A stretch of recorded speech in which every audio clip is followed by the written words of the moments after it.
Saya prihatin gitu. Kita negara, Habib ini ulama loh. Ini ada tangan-tangan kotor yang bermain. Ini lingkaran kekuasaan. Hanya orang berkuasa di republik inilah yang bisa bermain seperti itu. Saya cuma berpikir, seorang Habib Rizik, ulama besar, yang umatnya banyak, bisa digituin, apalagi saya. Seorang yang diperlakukan seperti itu, hak-haknya diambil, kesalahan-kesalahannya nggak salah dicari-cari. Kok kita diem aja?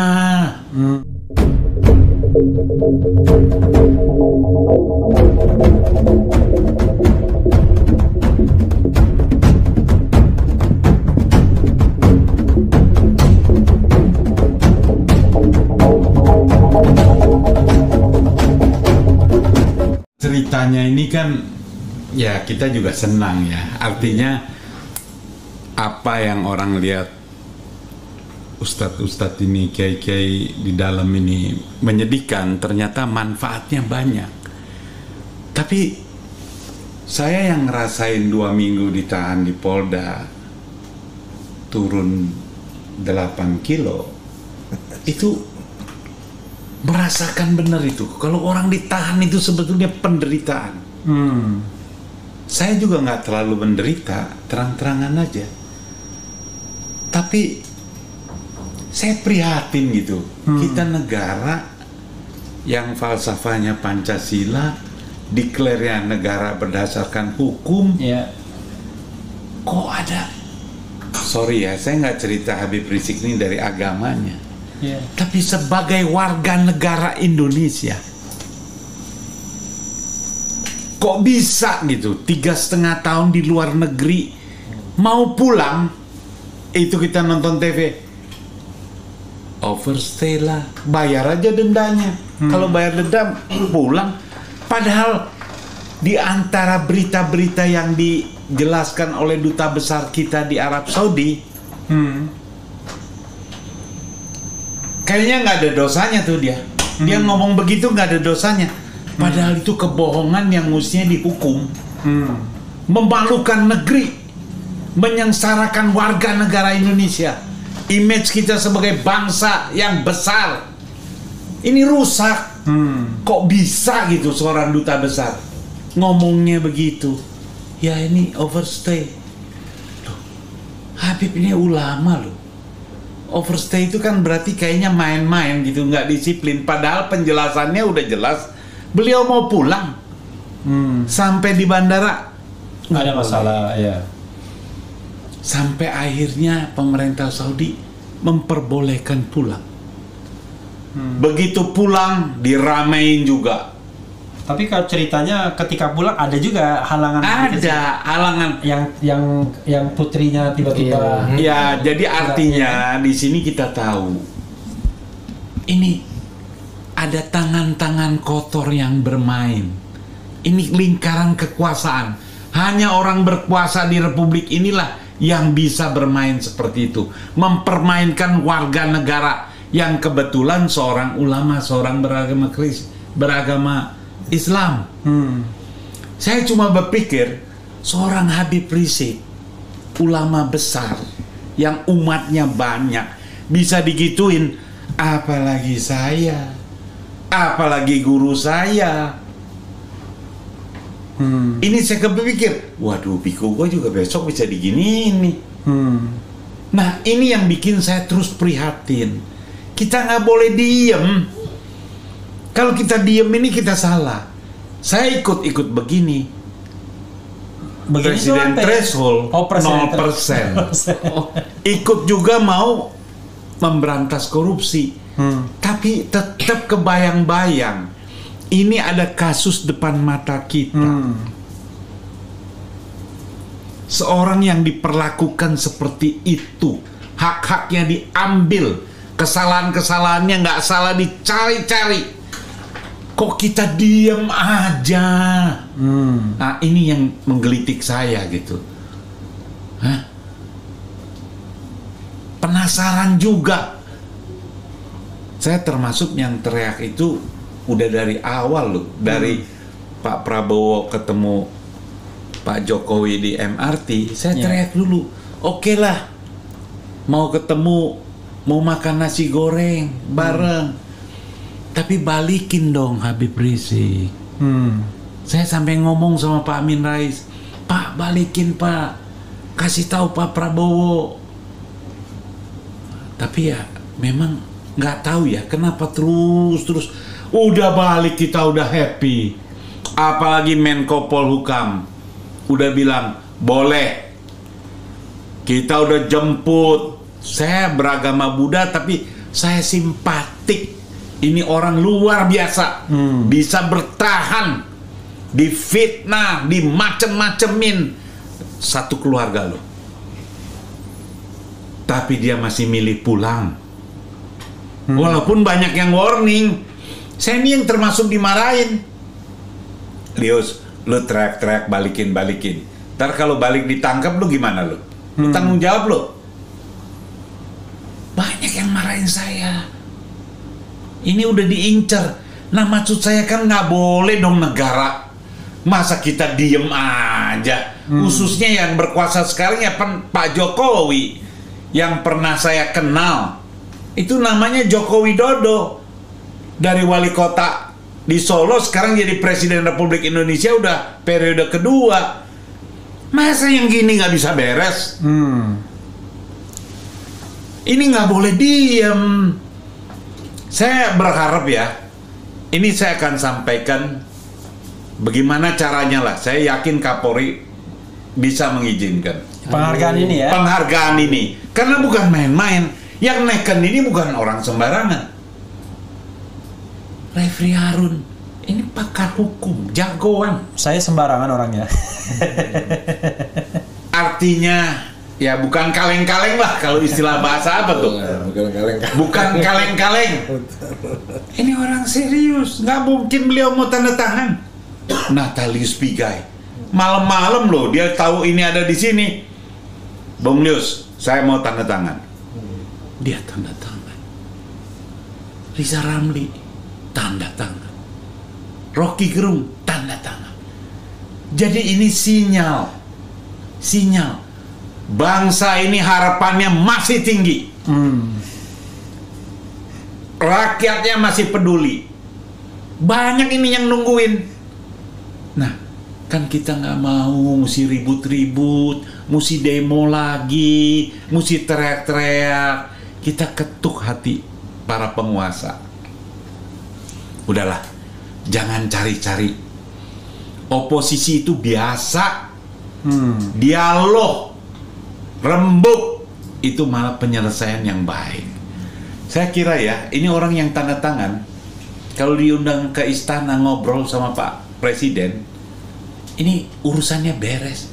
Habib Rizik, kehormatannya dikembalikan, direhabilitasi.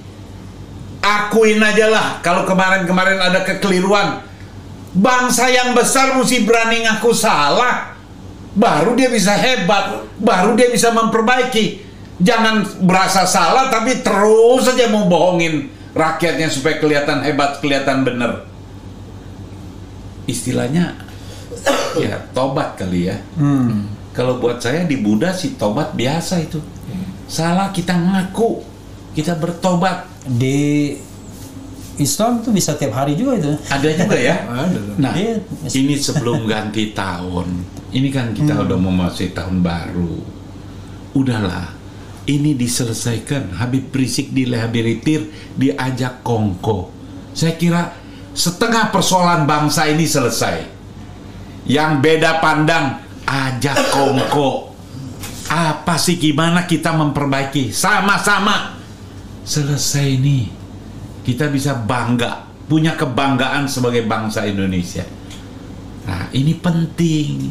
Jadi saya pikir saya jadi rajin ke sini.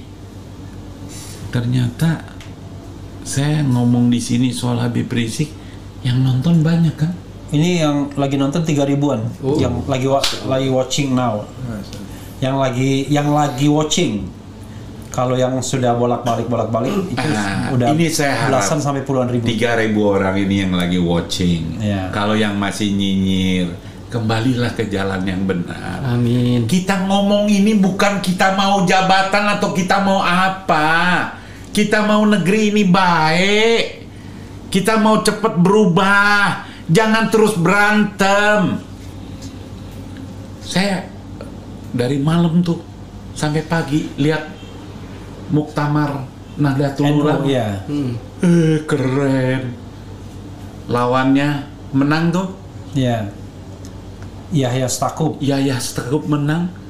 Terus yang Said Agil Siraj. Iya. Itu pada saat speech-nya terakhir kan bagus. Dibalas lagi Yahya Stakuf juga bilang ini guru saya itu.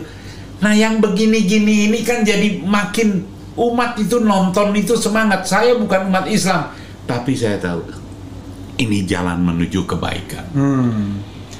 Nanti ini kalau semua tahanan-tahanan politik, bukan kriminal ya, tahanan politik yang cuma karena beda pandang, pasalnya itu segala macam lah. Pokoknya undang-undang IT, penghinaan, ujaran kebencian, lepas, penyebaran berita lepas. Hukumnya itu ada. Pak Habibie begitu berpuasa lepas. Semua dilepas. Termasuk Budiman Sujatmiko. Kalau nggak Budiman Sujatmiko sekarang nggak bisa enak-enak. Almarhum tokoh buruh juga tuh, Mokhtar Pakpahan. Ini coba udah selesaikan Pak Presiden bisa kan? Bisa berbuat itu. Jadi Pak Presiden jangan. Ya dia bisa kasih gerasi ya kan? Bisa kasih amnesti, bisa kasih abolisi, rehabilitasi, semuanya bisa dia. Itu tanya Refri Harun. Beliau tahu jalannya untuk semuanya merasa enak, semuanya merasa baik. Selesai kita bangun negeri 2022. Ya. 0%. 0% penting supaya orang-orang baik ini punya kesempatan tampil. Itu kan sampai bikin lagu, campaign kemana-mana. Saya juga jadi begini-begini dah baru tahu nih. Besok kemana-mana begini. Sebab ini penting. Negara mau bagus ini mesti ada jalannya, pintunya dikasih. Pak Jokowi sampai 2024. Jadi Kolius, saya tagih Kolius ajukan ya judicial review ke MK ya. Pasti, saya lagi cari pengacara. Saya kalau pakai ini lagi kan malu. Masa yang nggak ada lagi yang bisa ke MK? Saya lagi cari. Kalau nggak pakai pengacara, Kolius bisa maju dengan diri sendiri. Oke. Maju diri sendiri aja. Maju.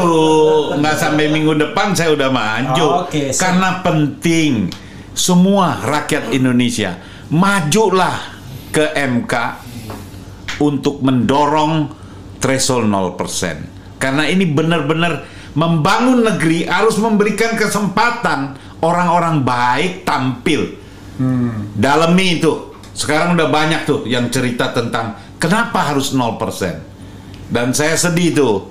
Yang udah rasa aman tuh mau keke aja 20%. Jangan gitu. Jangan takut bersaing. Kalau memang partainya kuat, calonnya bagus, dia akan menang. Iya. Nggak perlu khawatir. Nggak perlu khawatir. Sepanjang jujur dan adil pilpresnya kan begitu. Saya kira kesadaran masyarakat sekarang udah tinggi lah. Setelah kemarin 2 kali pilpres ini kan nggak bilang puas-puas bener. 2014 itu Pak Prabowo juga marah kan? Iya. Oh, udah kayak mau demo. Ada teman saya yang dukung Pak Prabowo. Kesel dia. Kok abisnya begini aja nih? Anti klimaks. Iya. 2014. Saya 2019. Dia bilang, Lius, lu percuma dukung di sana, nanti juga plak. Saya bilang nggak apa-apa. Ini hak gua dong. Gua dulu 2014 dukung Jokowi. 2019 menurut gua cukup. Kamsia Jokowi cukup 1 periode. Kenapa? Ya kalau menurut lihatan saya cukuplah. Ya. Anak dari pinggir jalan kan, yang rumahnya digusur. Ya. Sekarang udah jadi presiden, dari wali kota, gubernur DKI jadi presiden. 1 periode cukup. Kasihlah orang lain. Ya, karena menurut saya di Republik ini banyak orang. Nah, karena dulu calonnya cuma 2, Kagak ada pilihan. nggak ada pilihan, saya ke Pak Prabowo. Tapi gara-gara ikut kampanye jadi jurkam, kena 2 minggu. pasal makar. Yang 2 pekan. Sama Igi Maka- Sujana. Igi Sujana tetangga saya, Igi Sujana 41 hari. Dia duluan seminggu, saya keluar 11 hari kemudian baru dia keluar. Pas dijemputnya udah kayak Munarman juga ya waktu itu ya. Kolius. Itu sudahilah, kita nggak akan ungkit-ungkit itu karena hikmahnya ada, seperti tadi Ustadz cerita, ada hikmahnya. Tapi ke depan kan nggak boleh kita ini begini terus. Kita harus maju, jangan yang ini dipelihara terus saja. Kemarin ada lagi yang ngata-ngatain tuh pimpinan partai itu di depan presiden. Itu kan nggak boleh. Aduh, cari muka sama presiden jangan sampai begitulah. Jangan merugikan orang lain. Jangan. Itu kan nanti bikin marah tuh. Pendukung yang disinggung kan jadi, oh partai ini nih. Jangan ciptakan gitu. Lu tunjukin prestasi lu, hebatnya lu apa, karya lu tuh apa, biar rakyat simpati. Kalau lu jelekin orang gini, aduh, lu kapan mudah mainnya nih Republik. Nah itu kasih catatan tuh, anak muda kok begitu, janganlah. Saya kira itu dulu. Terima kasih. Luar biasa.